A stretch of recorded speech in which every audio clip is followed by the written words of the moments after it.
Hi friends, welcome back, or if you're new here, welcome to my channel. I'm Kenzie, and today I'll be reading some more paranormal stories from Reddit. These next few stories are going to be all from the same person, user youngghostintheshell. The house I grew up in.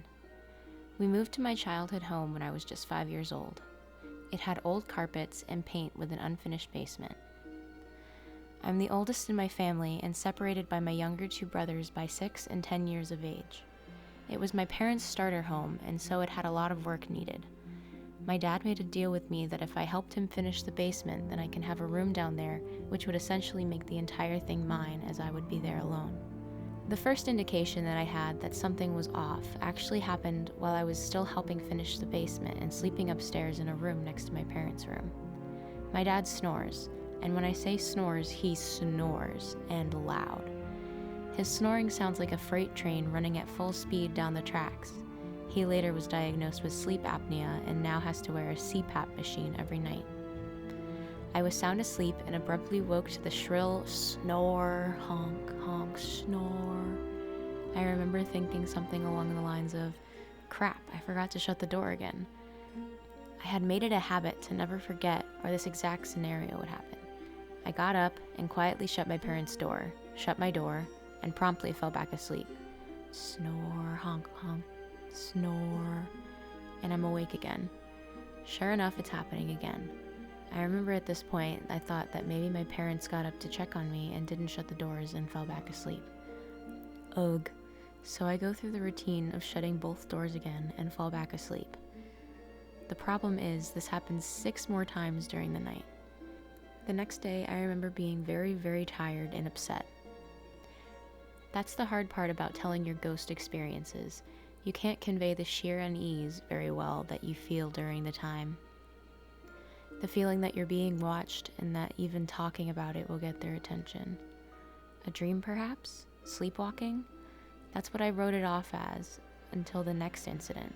This is what I've ended up calling them over the years. It was bright outside, and it couldn't have been later than noon, but I don't remember for sure.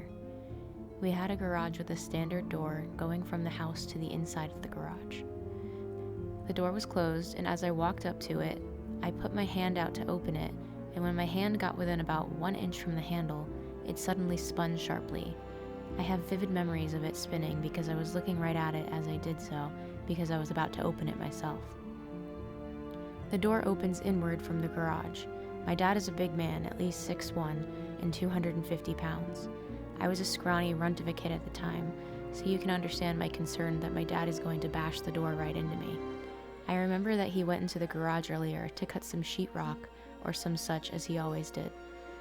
So anyways, as the handle turned, I jumped back to give it a wide berth. The door swung all the way open, and I looked expecting to see my dad in the doorway. I saw nothing. Nothing at all until I looked into the garage and saw my dad, at the very back, cutting a piece of wood. I looked back at the door in horror, only to see the door slam violently shut again. I ran to my mom in the kitchen and told her what happened, and to this day she does not believe me. Nobody does.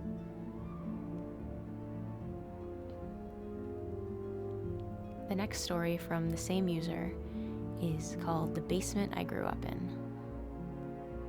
Warning. I have been holding this experience in my entire life, and I have shared it with absolutely no one.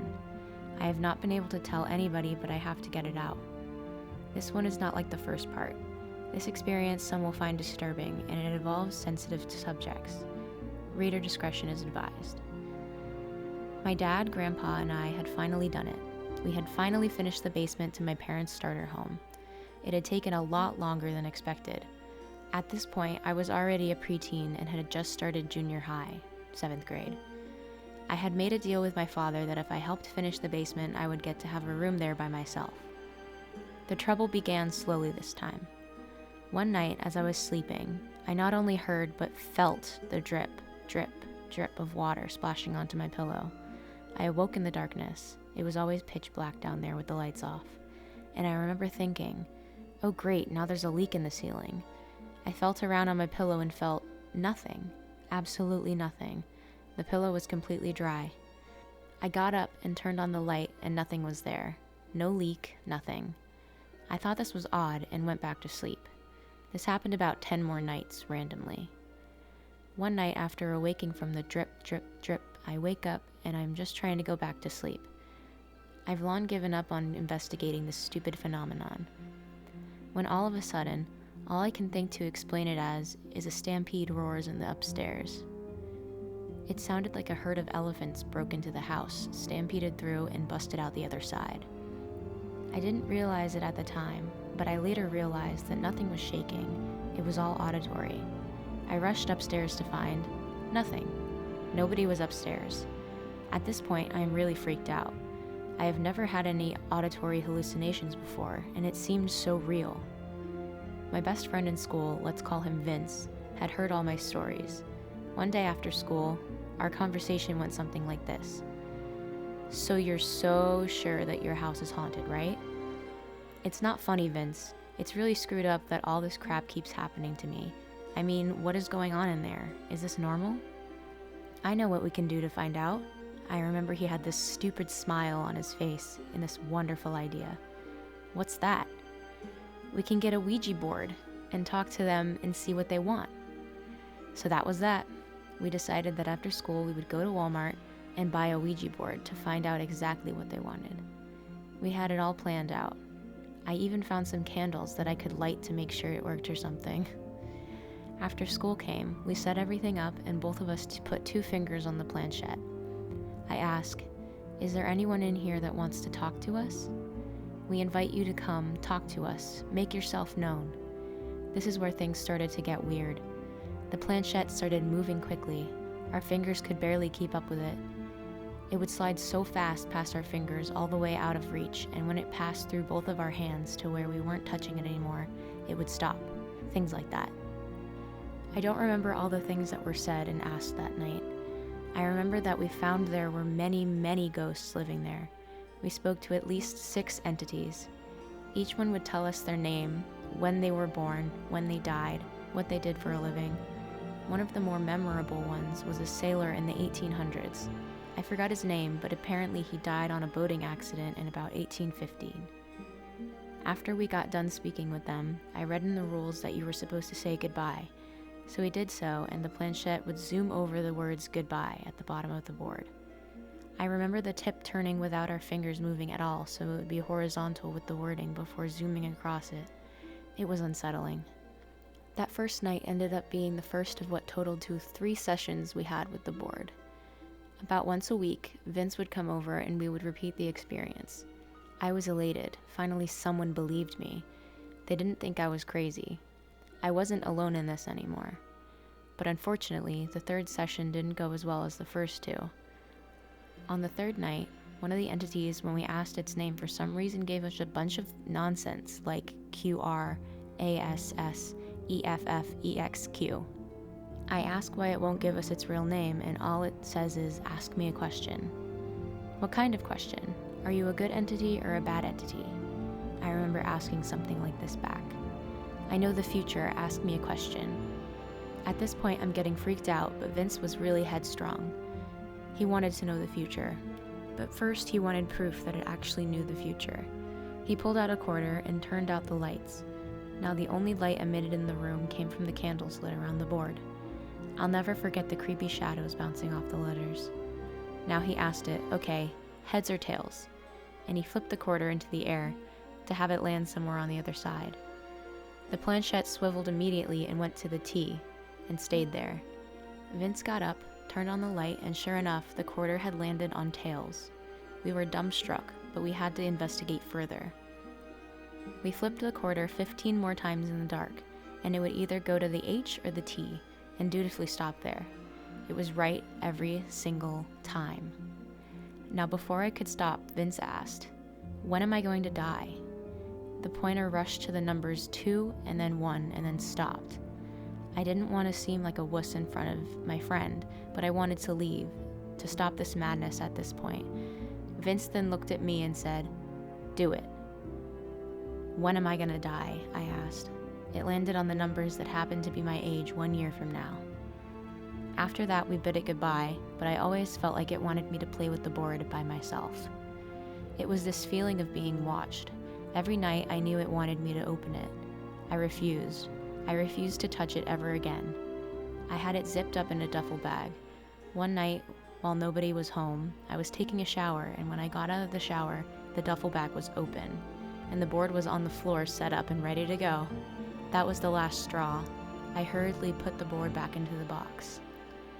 I had a strong feeling that the only way I was going to get rid of this thing was to give it away.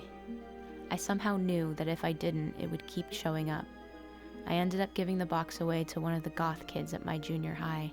He had black fingernails, spiky hair, the whole 9 yards. He was excited to get the board, and I was excited to get rid of it. I figured it would be nicer to him than it was to me. The years passed by, and Vince and I grew apart. We had stopped hanging out in high school as we had different interests, and he was older than me. One day I got a call from my dad. He explained to me that he had some bad news. Vince had passed away. He suddenly got a rare form of cancer, and I will spare you the details, but he was in a lot of pain before he passed. And yes, you know it's coming. It was when he was 21 years old.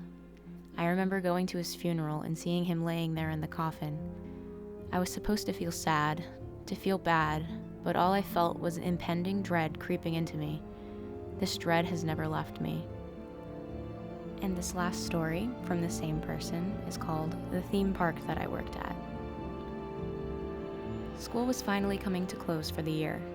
All around the hallways was posted signs to come and work at our local town's theme park. They must have needed workers badly, as they were allowing kids as young as 15 to sign up. I had just had my 15th birthday, and I figured it would be cool to have my own cash for a change instead of mooching off my parents whenever I wanted to indulge my expensive gaming habit. I grew up in a small town that didn't have many people. I was told they had installed the first stop signs on our road when I was born. Our town's theme park was built to match. It was old, and I mean it was built in the late 1800s. It had an original wooden roller coaster that had to be replaced with new wood every so often. They kept it around as a tourist attraction. In fact, that was the theme of the entire park. When I was younger, all kids in our local school would take a field trip to the park. It was not just all fun and games. They had an entire section that was basically a museum town. They had flown in old buildings that the pioneers had actually used shortly after their trek west. Every day, they would do reenactments in the town. They had paid actors dressed up as old-time Westerners. They would strut out onto the street from an authentic old saloon and have fake gunfights. We as kids were assigned to go to each building and write down facts about the time period. This section of the park would always close earlier than the part that had the rides and game stands.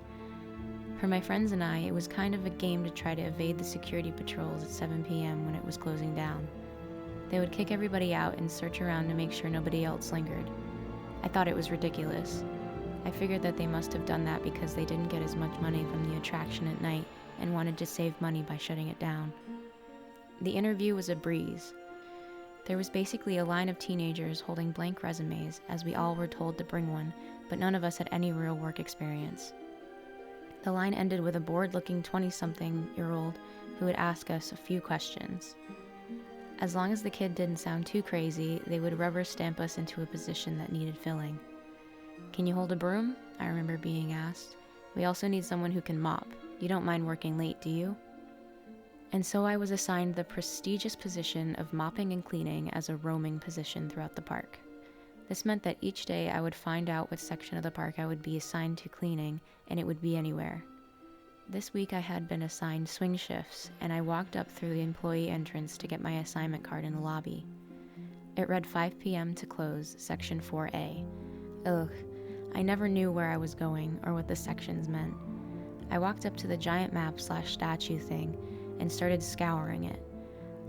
When I tracked down the location, it was in a shaded part of the park. I had never worked in a shaded area before. That's when I realized it was the Westerner section. I was excited. The Westerner section had the reputation of being one of the most laid-back areas to work. The day was typical.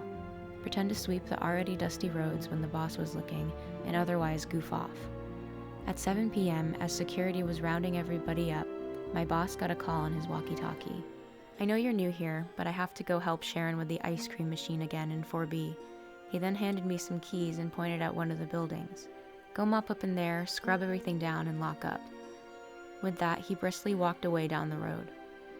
I remember approaching the building and inspecting it. I had never been in there, or if I had, it was on that school trip and forgot about it. I was probably just trying to fill out the assignment as fast as possible at the time, so I could go on the rides with my classmates. When I entered the building, I entered into a long hallway. The hallway eventually led into an actual schoolhouse. It was a genuine school from the first settlers. It had only one classroom that took up the entire building. The foyer had a wooden pole fence in front of it that must have been used to corral the kids into the classroom and keep them there. It was complete with authentic old desks that they actually used. There was an old chalkboard up front as well. On top of the fence was a giant pane of glass that the park constructed to keep viewers out of the room.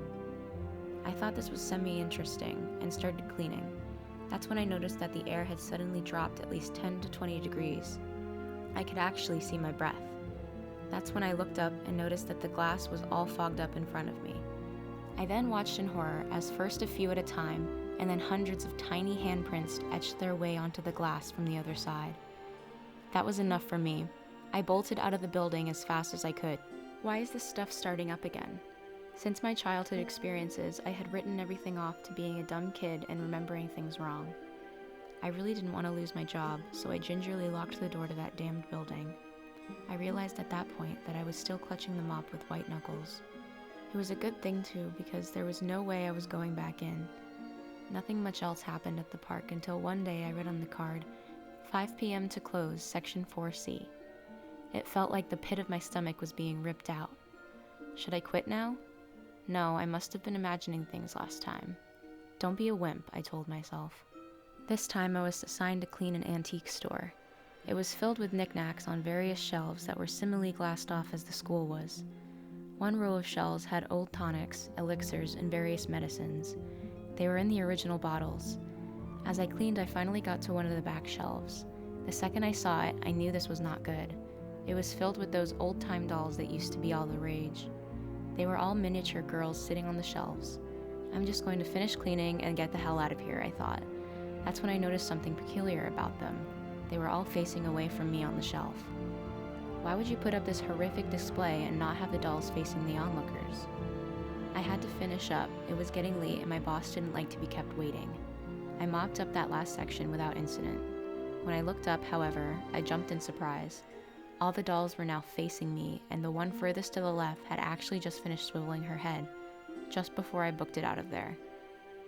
I bet you're thinking I quit at this point. Of course I didn't. I was just as thick-skulled and stubborn as any teenager. All my friends worked here now, and some of my coworkers were cute girls that would hang out after their shifts were over. The final event at the park, and subsequently my last night working there, was when I was cleaning the old saloon. It was equipped with a bar, of course, a piano, and a dance hall. Or maybe people just congregated in the open area? I had no idea. Behind the bar was an assortment of old drawers. As I dusted the top of the bar, I got a sickly, uneasy feeling. I felt that something was not right. Looking down, I saw that one of the drawers were ajar. I knew that I shouldn't, but I just had to. I opened the drawer and found a piece of paper with a pen next to it. What was odd was the paper was brand new, so was the pen. This was not part of the exhibit. What I read on that piece of paper shocked me to my core. I'm not going to write here exactly what it said, as it's too personal. It was a detailed suicide note written in my handwriting. There was no signature at the bottom. That was the final straw. Had I written this? Am I going mad? I had not been suicidal at all, and I didn't remember writing anything like this before. Had whatever I summoned up in my childhood followed me here? I don't know if I'll ever get the answers to those questions. I stormed out of the building, lit the paper on fire, and quit the next day. And that's all the stories I have for today. If you like this video, feel free to leave a like and subscribe so you know when I post next. Put your paranormal stories in the comments down below, and I'll possibly read them in a video. I'll see you guys next time. Bye!